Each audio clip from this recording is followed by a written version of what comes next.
This episode is brought to you by State Farm. Listening to this podcast? Smart move. Being financially savvy? Smart move. Another smart move? Having State Farm help you create a competitive price when you choose to bundle home and auto.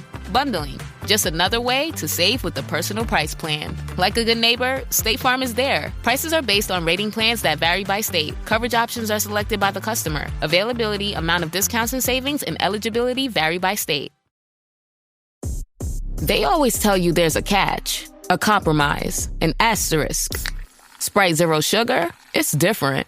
It's the lemon lime flavored refreshment you want with zero sugar. This is Sprite Zero Sugar. Obey your thirst. Ryan Reynolds here from Mint Mobile with a message for everyone paying big wireless way too much. Please, for the love of everything good in this world, stop. With Mint, you can get premium wireless for just $15 a month. Of course, if you enjoy overpaying, no judgments, but that's weird. Okay, one judgment. Anyway, give it a try at mintmobile.com/switch. Upfront payment of $45 for 3-month plan, equivalent to $15 per month required. Intro rate first 3 months only, then full price plan options available. Taxes and fees extra. See full terms at mintmobile.com.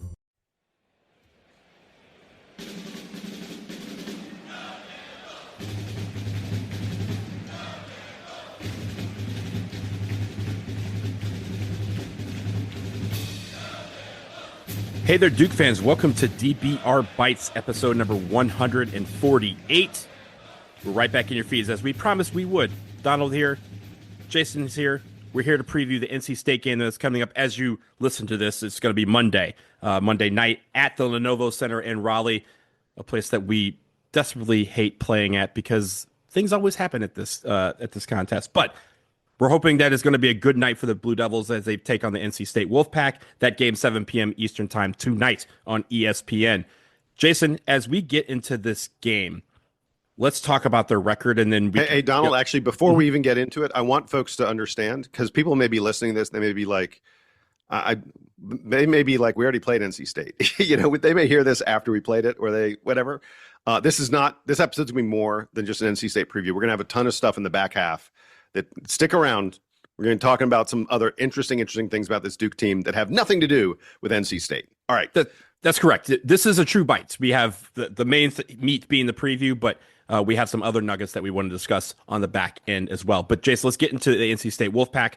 They're 19-10 on the year, 10-6 in the ACC. It's been an up and down year for them in their under new coach Will Wade this season. They have some top 100 wins that are pretty notable. They've beaten Wake Forest twice. They beat Ole Miss, Clemson. They beat Syracuse. Of course, they ransacked UNC.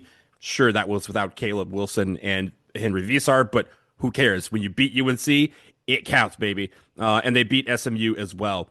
Their only bad loss, again, out of the 10, was to Georgia Tech. Now, since they beat, since basically February 7th, they've lost 4 out of 5. Their only win was that blowout win against UNC. And it includes them losing 118-77 to Louisville and 90-61 to UVA, which we kind of talked about briefly on the UVA preview. They've lost some close games this year. They lost by 1 in OT to Kansas. They lost by 1 to Miami. They lost by 6 in overtime to Notre Dame, but they are still kind of struggling here as they get into March.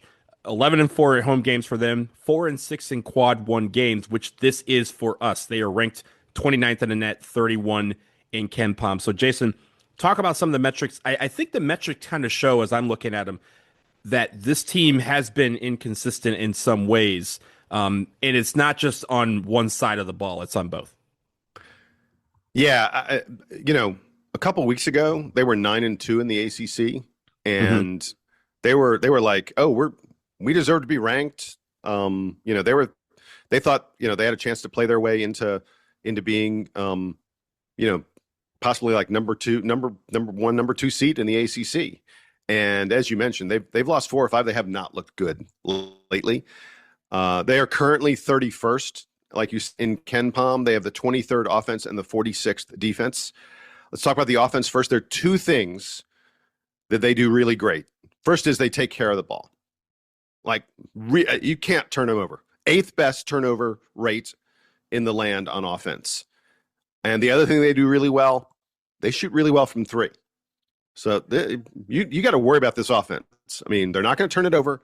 They're going to shoot a lot of 3-pointers, and they're going to hit them. They hit 38.6% from three. That's the 11th best 3-point shooting range from bonus range, in the country. They shoot, like I said, they shoot a pretty fair number. It's not like Louisville or Florida State we saw earlier this year. They don't take 50% of their shots from three, but they're taking a lot of 3-pointers in every game. They in each of their last 2 games, they took more than 33 3-pointers. They also play relatively fast on offense, does NC State. When they find a shot, they like it. And part of that is they're willing to take those bad mid-range jumpers that, I mean, they're not terrible at, but efficiency experts like me hate that shot for a reason, and NC State takes a pretty fair number of them. It should come as no surprise that a great 3-point shooting team like this is also a very good free throw shooting team. They hit better than 76% of their free throws. They're not very good, though, at getting to the free throw line. They're not a very good offensive rebounding team. In fact, they're like a below rebounding team overall.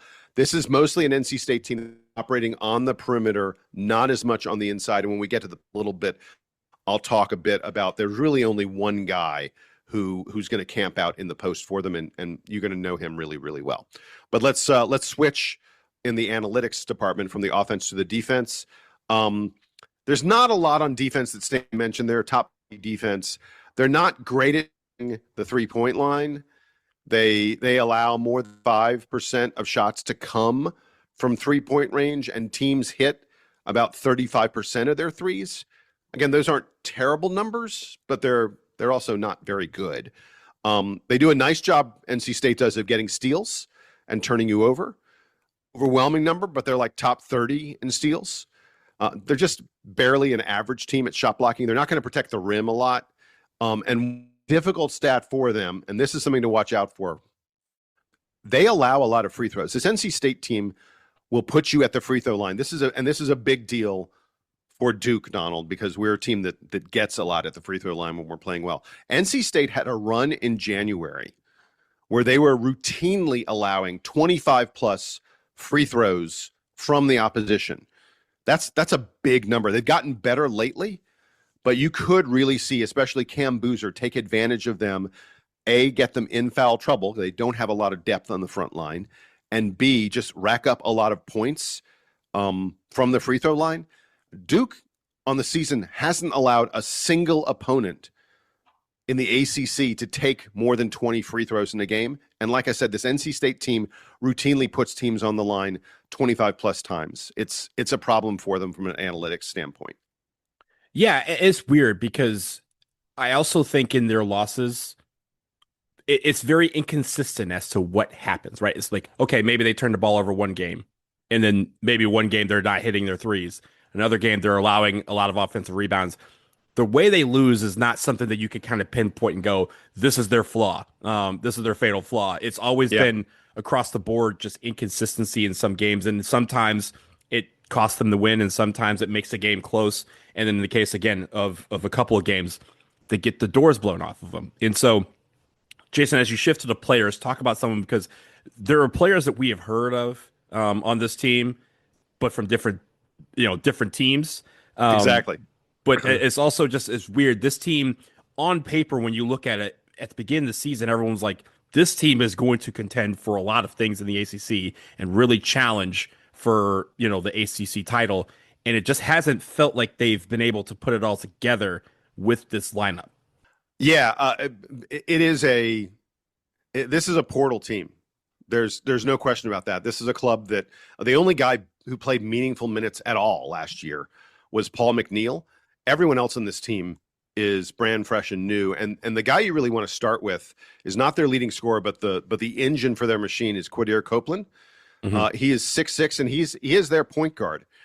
You'll remember the name. He played at Syracuse for a couple of years, but he was a wing at Syracuse. He wasn't, not to say he didn't pass ball, but he wasn't, the ball wasn't in his hands at Syracuse the way it is now. He then transferred to McNeese for a year, and now he's back in the ACC at NC State.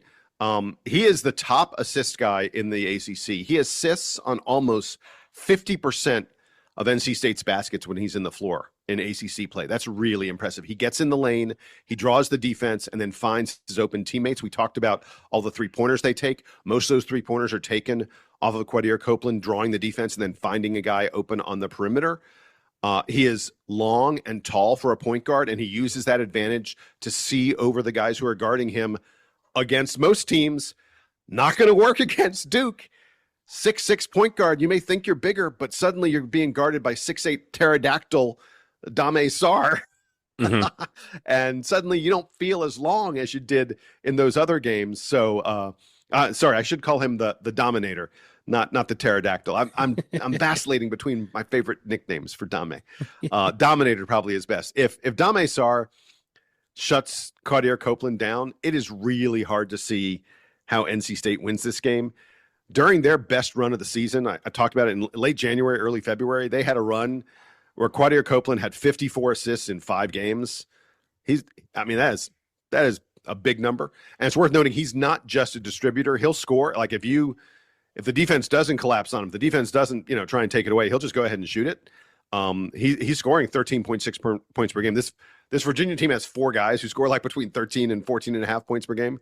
So like they have a lot of different guys they can turn to for points. Quadir Copeland doesn't take a lot of 3-pointers, less than 2 3-pointers a game, but when he shoots, he makes it about a 41.5% rate.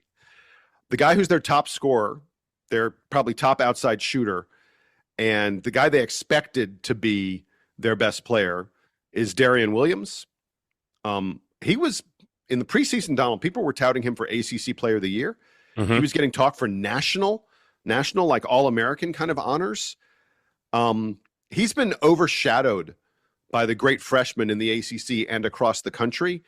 I think, like, if the vote were today, I think Darian Williams is probably not making first team All-ACC. It's very close. He's like right on the cusp there. I'm not saying he's had a terrible season, but he hasn't, I think, had the year that people expected him to. He's a very, very good outside shooter. He had a stretch. That stretch I talked about where NC State was playing really good basketball in January and early February. Darian Williams was hitting like an average, like more than 5+ 3-pointers a game. And on the season, he's just a tick above 40%. But I watched him play a bit. He just takes too many mid-range. I talked about, State doesn't mind mid-range shots. A lot of that is Darian Williams taking mid-range shots that I see him taking them, and I'm just like, that's just, why are you taking that shot, dude? He only hits 43% of his 2-point field goals. Frankly, the sort of gambling on himself kind of stuff that shows up on offense also shows up on defense. I thought this guy was going to be a much better defender. He came over from Texas Tech. He was a great defender at Texas Tech. I haven't seen as good a defender on this team as he was on Texas Tech. I mentioned that he is 6'6". He's strong. He's 225. He's physical, but he's going to be tasked with guarding Cameron Boozer. This is not a huge NC State team. They've got a lot of guys 6'5", 6'6" who are physical. Yeah. But they don't have, like, in terms of frontline size, like physical size, they've really only one guy who plays who's above 6'7", and we'll get to him in a second. But I think Darian Williams against Cameron Boozer is going to be one of the key matchups in this game, because Cam's going to have to go outside his comfort zone a little bit and play more on the perimeter than he usually does. Because Darian Williams starts with the ball outside. He doesn't like get down there in the post all that much. He'll do it occasionally, but for the most part, he's starting on the outside and then driving the ball to the basket or taking an outside shot. And then on defense, Cameron Boozer's a load for anybody. It's going to be very interesting to see how State plays him with Darian Williams, who I think, again, very strong physical defender, but Cam's a challenge. Cam is a real challenge for anybody. I mentioned that they don't have any real small dudes. Their biggest player is a name you're going to remember, 6'9", Van Allen Lubin, who came over from UNC. Prior to that was at Vandy. Another transfer portal guy, super efficient on offense. Lubin hits more than 70% of his 2-point field goals. That's a wow number. Really impressive. He averages 13.5 points per game, 7 rebounds per game. Not much of a rim protector. He's not going to block shots that much. Again, not that he's not there, but he's just not going to block shots that much. And he and Patrick Gungba know each other from last season. They played against each other a pretty good bit in that ACC semifinal game where Van Allen Lubin had a great game against Duke. He had 20 points on 8 of 9 shooting. Pat, by the way, in that game was 6 of 6 shooting, had some really good post moves. Like it was a real battle between Patrick Gungba and Van Allen Lubin in that ACC semifinal. It's worth noting Van Allen Lubin had 6 offensive rebounds in that game. And Lubin was like their best player. They lost to Notre Dame this week. Bad loss. But he was their best player in that game. Lubin had 24 points on 8 of 10 shooting. He went to the free throw line 9 times, hit 8 free throws. He had 6 offensive rebounds. You cannot let Van Allen Lubin get inside on you while you focus on all their outside shooters. You cannot let him burn you on the offensive glass. And that is gonna be Patrick Gongba's task in this game. And I feel like Pat's game has advanced a lot from last year, and Pat was already really successful against Lubin a year ago. I think this is a place where State could be in some trouble. Let me really quickly just get to a couple other guys very fast.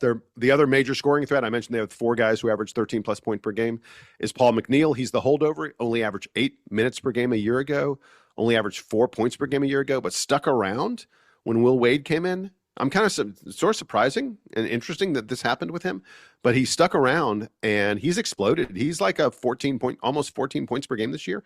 A lethal shooter, hits 42% on his threes, takes more than 7 threes per game. Just for comparison's sake, Paul McNeil has shot more threes in the season than Isaiah Evans has.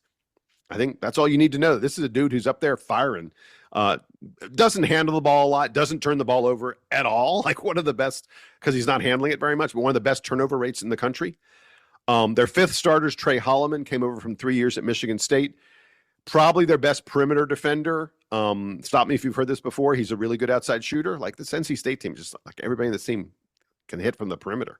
He's only 6'2". He's their smallest guy, but he plays really hard, as you'd expect from a former Tom Izzo guy. And the last guy, there are only 2 other guys who are going to play minutes for them. They're not very deep, NC State. I think my bet is against Duke, you're only going to see the 7 guys play more than maybe 2 or 3 minutes. They have Terrence Arsenault, who was a key sub for Houston last year. We saw Terrence Arsenault in the NCAA. We saw him 2 years in a row. We saw him when he played for Houston. I thought he'd play a bigger role for this NC State team. He was like Houston's 6th or 7th man a year ago. I kind of thought he'd step in and be a starter, but I think Paul McNeil's playing really well, and so Arsenault's not, he's not starting. But after, he sort of struggled with, he had some injury problems. Arsenault did. He struggled with minutes early in the year. He's been playing more lately. He's been getting like 20 minutes per game in recent games. And then the last guy is a 6'6" freshman, Matt Abel. Really highly touted. Like this is a top 20 recruit. Very highly touted recruit. Totally overshadowed by, the ACC probably has, there's probably 6 or 7 freshmen in the ACC who are just, putting up unbelievable numbers. And Matt Abel has not been one of them, but he has shown flashes at times. When they played UNC earlier this year, he had 19 points, hit 5 3-pointers in that game against UNC. But then he followed that up. They played Virginia. They lost that game. He was 1 of 7 on only 3 points. So Matt Abel, a guy who's very, very up and down, but a guy who's capable of putting up big games. And he knows the boozers. He knows the other top freshmen out there. So probably he's a little frustrated that he hasn't had the season that some of these other ACC freshmen have.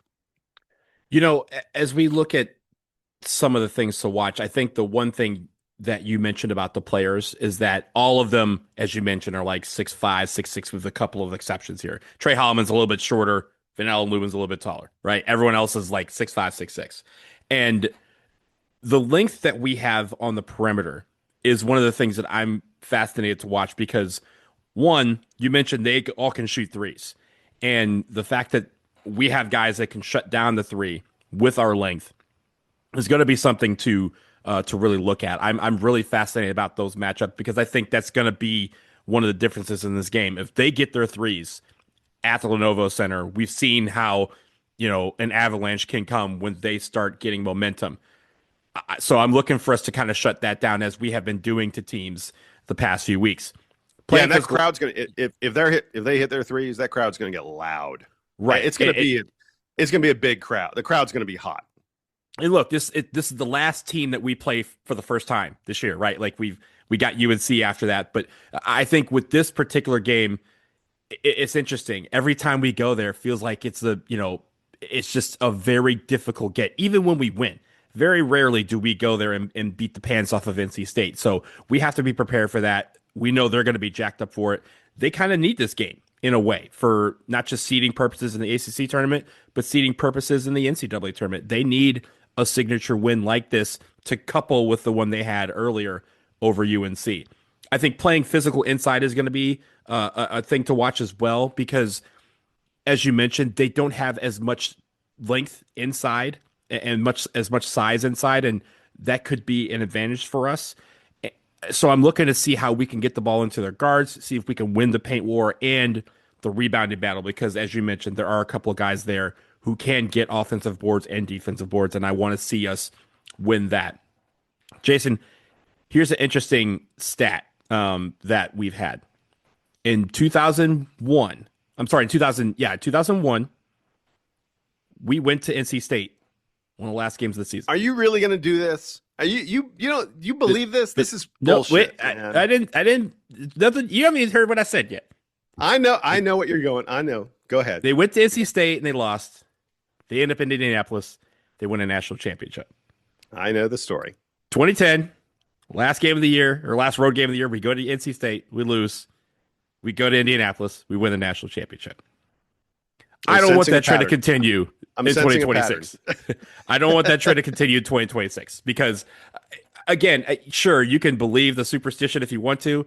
I am not calling for us to lose this game at all because I want this team to be clicking on all cylinders. And I think one of the things that we have not really learned as a program over the last decade or so is to overcome this hump of going to Raleigh and playing well.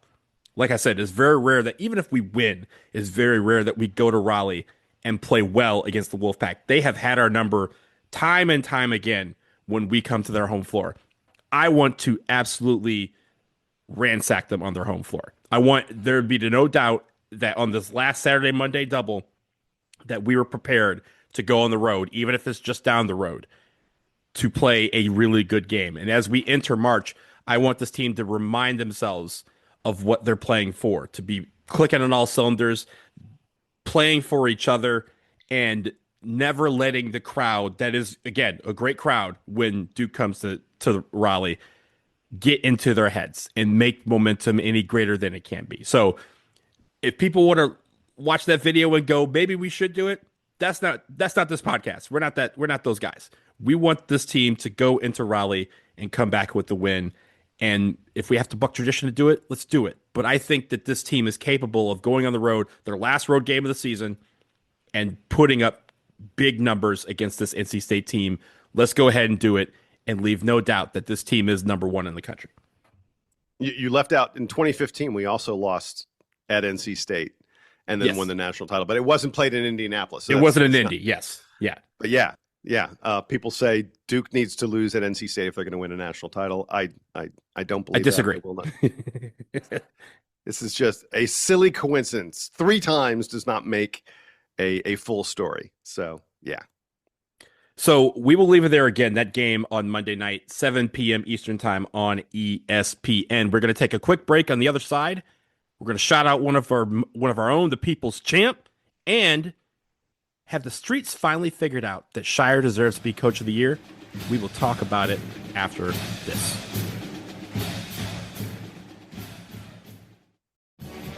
Cold days, big goals, no time to cook? Factor makes healthy eating easy with fully prepared meals designed by dietitians and crafted by chefs, so you can eat well without the planning or cooking. Factor meals are made with quality functional ingredients, including lean proteins, colorful veggies, whole food ingredients, and healthy fats. No refined sugars, no artificial sweeteners, no refined seed oils. Factor meals fit my schedule, and I felt full between meals so I could avoid snacking. Healthier eating, calorie management, and ready quickly so I can fuel for the rest of the day. That's what Factor Meals did for me. So when you're ready, head to factormeals.com/DukeBB50off. Use that code DukeBB50off to get 50% off and free breakfast for a year. New subscribers only, varies by plan, 1 free breakfast item per box for 1 year while subscription is active. Eat like a pro this month with Factor.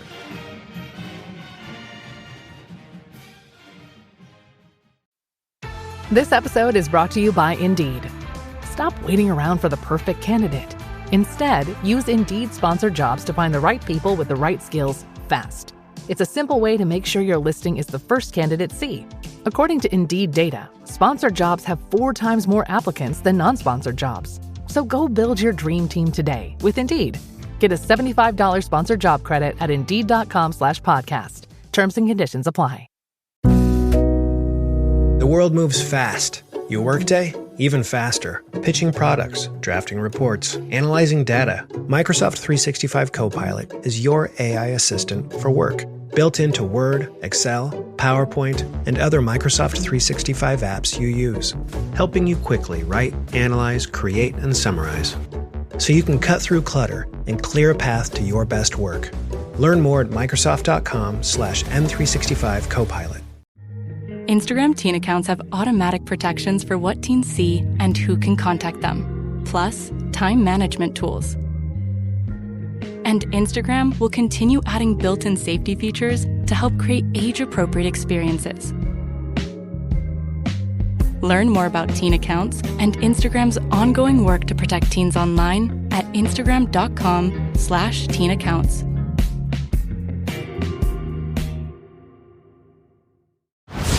On December 12th, Disney Plus invites you to go behind the scenes with Taylor Swift in an exclusive 6-episode docuseries. I wanted to give something to the fans that they didn't expect. The only thing left is to close the book. The end of an era. And don't miss Taylor Swift, The Eras Tour, the final show, featuring for the first time the Tortured Poets Department. Streaming December 12th, only on Disney Plus. All right, we are back, and as we mentioned, we have a couple of topics that we want to get through very quickly before we get out of here. The first one is shout out to our friend Nolan Smith. It's been his first year at Tennessee State as the head coach. They have won the regular season title for the Ohio Valley Conference. They beat UT Martin over the weekend, securing the 1 seed in the Ohio Valley Conference tournament. First of all, this is the first time that they have won a regular season title in 31 years. 31 years. 1993 and 94 was the last time that Tennessee State won a conference title share. And I'm just so, Jason, I know I echo your thoughts. We're both very, very happy for Nolan Smith and how quickly he's been able to turn this program around. I mean, again, this is his first year as a head coach. And we talked to him right after he took the job last year. It wasn't like he took it in April. Remember, he took it in like July or August. So this team was pretty much put together already, and he had to take this team and turn it into a winning team, and that he has done. It's been fascinating to watch, and hopefully he's able to get that title in the tournament and secure a berth to the NCAA tournament, where who knows, the committee might be able to say storyline time. And see what happens there. But again, a lot of basketball left to be played there. Congratulations on this, sir. Nolan Smith, the people's champ, is now a conference champ as a coach. I don't think that Tennessee State is going to be seeded in a way. I guess it's possible they might end up playing Duke. That would kind of suck. I hope that they don't. Correct. I don't want Nolan having to play against. Actually, I guess it's pretty. Yeah, they're in the 200s in KenPom. Oh man. Oh my God, we could be looking at this, Donald. It's something to keep an eye on for sure. Yeah, but shout out. I mean, Nolan Smith, heck of a job. They're 21-9, 15-5 in the Ohio Valley Conference, and like you said, it's been a while since they had a season anywhere close to this good. Just a huge credit to Nolan for the job he's doing. You hate to talk about how quickly a guy is going to maybe leave a place, but and I don't know, he may be thrilled and happy there in Tennessee at Tennessee State. It's a HBCU. I'm sure he feels really, really strongly about developing that program.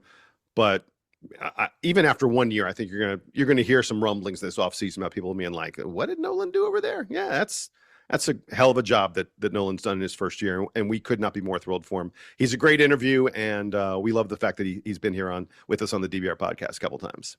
Yeah, and like I said, think of what he could do when he gets a full offseason of recruiting. Yeah, exactly. Which he hasn't had yet in his first year as a coach. So congratulations to him. More and more to come from Smitty, I am very sure. Jason, we wanted to talk about a stat that you had about the double-digit leads that Duke has had over the past couple of years. So go ahead with that because I think it's fascinating. Oh, my gosh. This kind of comes out of Jon Scheyer had a midweek press conference. We're in the home stretch, going to have a little press conference, and someone asked him about Duke blowing leads. By the way, his response again, yeah, did it again. Right. This is just such a silly question, and John's response was so great. He goes, "How would you?" People were like, it feels like whenever you guys lose, it's a game where you had a lead and then you blew it down the stretch. And Jon goes, "How would you like for us to lose?" If you think about it. Maybe this is the best way to lose. Like, we're not blown out. It's not like you're like, oh, we were non-competitive. Like, Will Wade had a game, the Virginia game. We talked about the fact that Will Wade was like, yeah, we were non-competitive with them. Oh, well, they're better than us. Dude, Jon Scheyer never walks into a press conference. If Jon Scheyer's on the losing end, he walks into a press conference and the questions are like, how did you not win that game? You were clearly the better team. Mm-hmm. So good on Jon, but I wanted to put a finer point upon it. Little bit of research. Duke has had a double-digit lead this season and last. Duke's played 68 games last year and this year. Duke's had a double-digit lead in 62 of those 68 games. That's absurd. That's ridiculous. Duke's record, by the way, is 59-3. 59-3 when they have a double-digit lead. In those, over the past two seasons. This year. And last year, Duke has either had the lead or had the ball in the final minute with a chance to take the lead, tie or take the lead, I should say. One possession, Duke has had the ball either with the lead or in a one-possession game in every single game over the past 2 years. You cannot find a game where we lost, where you were in the final minute where you were like, oh, yeah, we're going to lose. You get that feeling. There's sort of that moment you're like, we're going to lose. That hasn't happened for Duke at all in 2 years. That is one of the most ridiculous runs of sustained, consistent success that I've ever heard of. No matter how great you are, there's one game out there, you know what? We were down 6-8 points the entire second half. We just couldn't get it. That doesn't happen to Duke. It doesn't exist. For 2 years, we have had the ball with the lead or a chance to at least tie the game in the final minute of every single game. It's like Jon Scheyer said, how would you like me to lose? It's insane how consistently good his teams are. I think they lead the nation over the past 2 years, 62-6 over the past 2 years, which you could say that 100 times and still be shocked on the 100th time you say that, which is incredible. Jason, speaking of Jon Scheyer, her last point that we want to make is that the streets might be finally warming up to the fact that Jon Scheyer is a coach of the year, whether it be in the ACC or National Coach of the Year. Talk about what you've heard on that front, because we could talk about this for 20 minutes, but we're going to try and keep it to 2 or 3. Yeah, exactly. Everyone is now saying Jon Scheyer is, if not the front runner, right in there alongside one or two other guys for National Coach of the Year. Isaac Trotter of CBS Sports, their national college basketball writer, said that Jon Scheyer's case for Coach of the Year looks like this. First of all, he had five NBA draft picks depart. He is, and yet he is still the king of the ACC and improved ACC. The number 2 item that Isaac Trotter says is on Jon Scheyer's column is that he has taken a team where you look at them and you're like, they have good defenders, but it's not like you go, oh, I see how this team is dominant. It is a team defense that is happening for Duke, and he's taken a bunch of different parts and molded it into an absolute defensive monster through coaching. And then the other thing Isaac Trotter said, and I think this is really interesting because I hadn't thought about this that much, but Donald, I want you to, think about it yourself. Isaac Trotter said, every player in Duke's rotation is better today than they were 2 months ago. Mm-hmm. I read that and I was like, I tried to think, I was like, yeah, man. Yeah, Yeah, that's true. There isn't a single. The team's playing the best. The team has improved over the year. They're playing the best they could be playing right now. They are a defensive juggernaut. And oh yeah, he rebuilt the team from not from scratch, but he rebuilt the team from the leftovers after the NBA took five dudes who were all on full NBA contracts, 4 of whom were drafted functionally in the first round. Sion James went first couple. Yeah, I mean, like, decimated the roster. And I just want to remind everyone out there that the fact that you coach at Duke doesn't mean you're not allowed to win Coach of the Year. The last time Coach K won ACC Coach of the Year was the year 2000. Every ACC sports writer should be ashamed of that. It's silly and stupid that Coach K didn't win a Coach of the Year award after the year 2000, even though he won 2 more national titles. He didn't win a single ACC Coach of the Year. It's just dumb. And the Naismith folks released their Coach of the Year watch list this week, and I just want to give you all the names on it. Jon Scheyer's name is on it. It is Brad Brownell of Clemson, and I think his case has faded. He looked really solid, but his case has faded.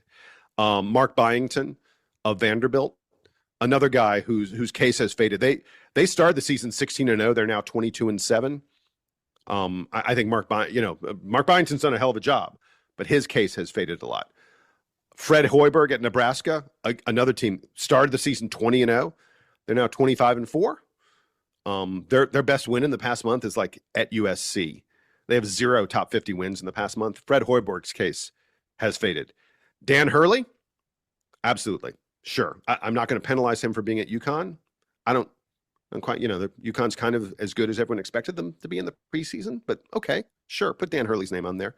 Tom Izzo, I'm with that all the way. I think Tom Izzo's having a hell. Michigan State is better than they were expected to be. And they don't have like a flashy big, they didn't bring in a lot of guys in the portal, that kind of stuff. So Tom Izzo absolutely deserves to be up there. Tommy Lloyd from Arizona.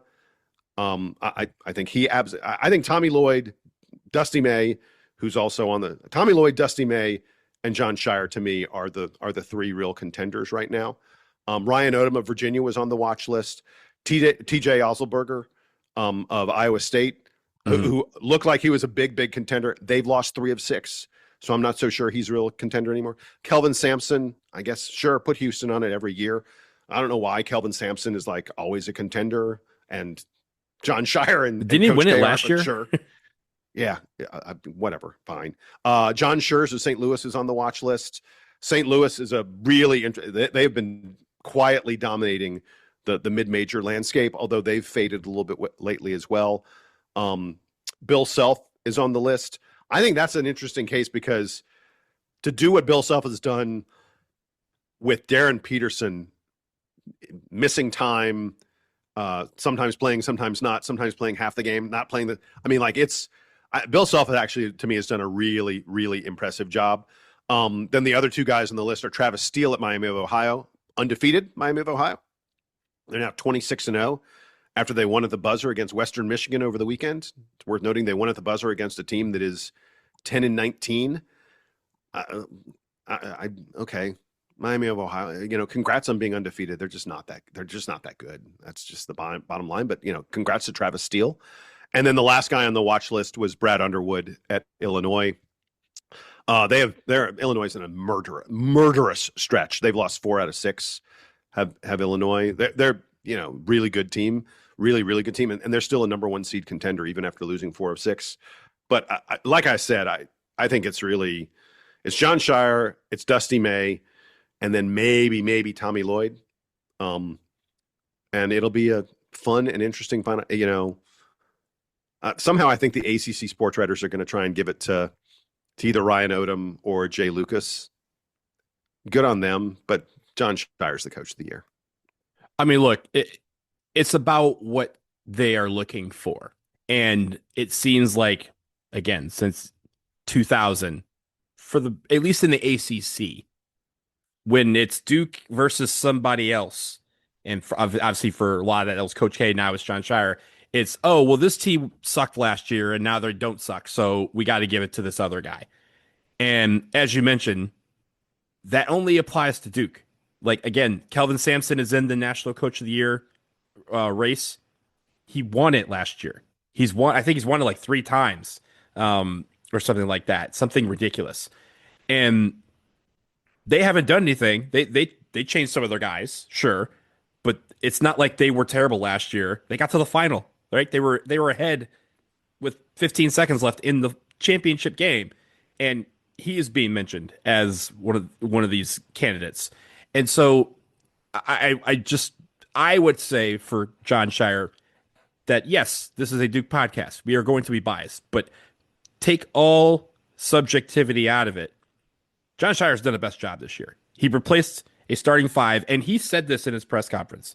He said, in a world where everyone is trying to figure out, there's 2 ways you can go. You can try and go to the portal and get as many players as you can, or you can double down on your guys. I chose to double down on my guys. He brought back the guys who weren't going to the draft. He supplemented and he developed. That's the key thing here. Well, I mean, forget all that for a second.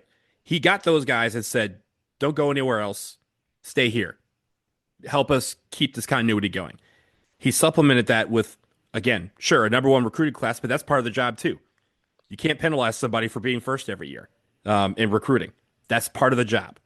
And he lined up a murderer's row schedule, arguably the best in the country, an improved ACC, and has been great in all of it. And as a coach, he himself has improved from last year to this year.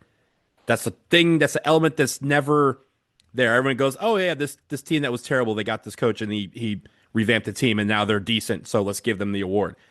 Reward coaches for also improving. Jon Scheyer be very young, but you should recognize when someone has done a great job, and hopefully the streets will start saying that this Jon Scheyer kid's going to be okay, that he's a pretty good coach, and that he's done a really good job with this group. I don't care how vaunted a group that this team was supposed to be. It's almost harder to do that. Coca-Cola is number 1 among soft drinks, and they spend more money than everybody, and they work their butts off to remain number 1. Sometimes it's just, as we've kind of said, sometimes the hardest thing is not getting to the top, it's staying there. And Jon Scheyer has made a point to keep this team at the top. And while everyone was talking about Michigan and Nebraska and Arizona and Houston, guess who was just right there all the whole time? Duke. And that's because of Jon Scheyer. I hope he gets that award. But again, still a lot of basketball left to be played, but we know that Duke is going to be ready to play it. Do you know how many guys on this Duke team played 20 minutes per game last year in college basketball? None. 0. 0. There was no one on this team who a year ago was playing 20 minutes per game in college basketball. And Jon Scheyer's crafted them into a historically great team from an efficiency standpoint, a historically great defensive team. It is unquestionably the best coaching job in the country. The fact that we're debating it shows that there is an inherent bias against Duke because we have a lot of money, we have a lot of history, we have great facilities, we're the number 1 name in the game. Everyone's like, oh, Duke comes to recruit, and kids just go, that's where I've always dreamed of playing there. Are you really you're going to penalize us for being the dream school? Really? Regardless of any of that, regardless of the fact that we have incredible facilities, incredible money, and an incredible reputation, and an incredible stadium, and an incredible campus, blah, blah, blah, blah, on and on and on, incredible alumni, an incredible brother, all this other kind of stuff. Jon Scheyer took a team full of guys who hadn't played a ton of college basketball and said, I'm going to turn you into the best basketball team in the country. And by the way, you're going to play unbelievable defense. That, Donald, is 100% coaching. It is almost shameful that we're even having this debate. But full credit, by the way, the only reason we're having this debate is because Dusty May and Tommy Lloyd are both doing really fabulous, and hats off to both those guys. But the debate is kind of silly. Those were 2 teams that were pretty decent last year and have become good. We were pretty good last year, stayed good. So in the case of that, I'm going to go with my guy. just like Jon Scheyer went with his guys. And those guys will take the floor in Raleigh on Monday night. We will be back at some point after the game, not necessarily immediately after the game, but we'll see, to recap everything, get your headlines in, dbrpodcast@gmail.com. But that will do it for this episode of DBR Bites. He's Jason. I'm Donald. Let's get out of here. Duke Band, play us out and take us out.